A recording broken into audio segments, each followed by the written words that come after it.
আমাদের বাংলাদেশ উপদেষ্টা সরকার সমন্বয়কদের দৃষ্টি আকর্ষণ করছি। আমরা একজন প্রবাসী, আমাদেরকে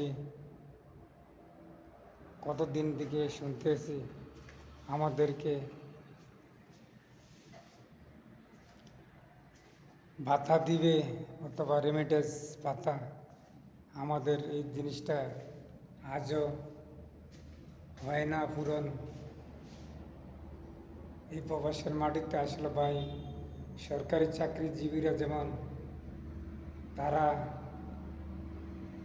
সরকারি ভাতা পাওয়ার জন্য তারা চাকরি করে অথবা করতে এসে, আমাদেরকে তো কোনো মূল্যায়ন নাই।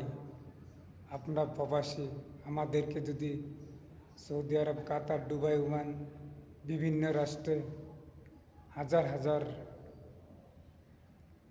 লাখ লাখ লোক রেমিটেন্স যোদ্ধা, তেমনি আমরা কোনো রেমিটেন্স শাটডাউনের দিকে যাব না।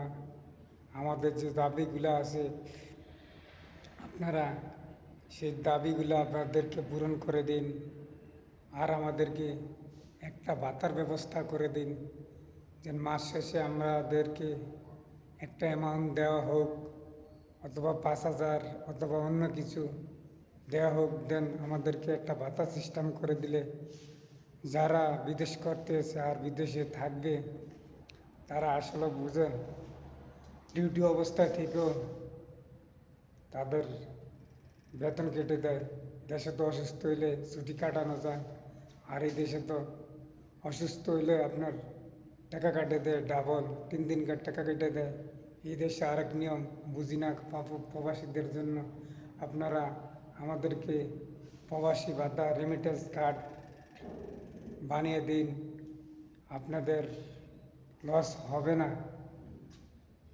সরকারি লোকদেরকে যেমন দিতে পারতেছেন, আমাদের রেমিটেন্স যোদ্ধাদের উসিলায় আর গার্মেন্টস শ্রমিকের উসিলায় আপনাদের দেশ সচল থাকে। আমাদেরকে দিলে আপনাদের ক্ষতি কোথায়? সরকারি চাকরিজীবীরা যেরকম কাজ করলে টাকা দেয়, আমরা তো এদিকার সরকারি চাকরিজীবীরা আমাদের উসিলায় চলে। আল্লাহ এসে দেন না, আমাদের উসিলায় চলে। আমাদেরকে রেমিটেন্স কার্ড করে দেন।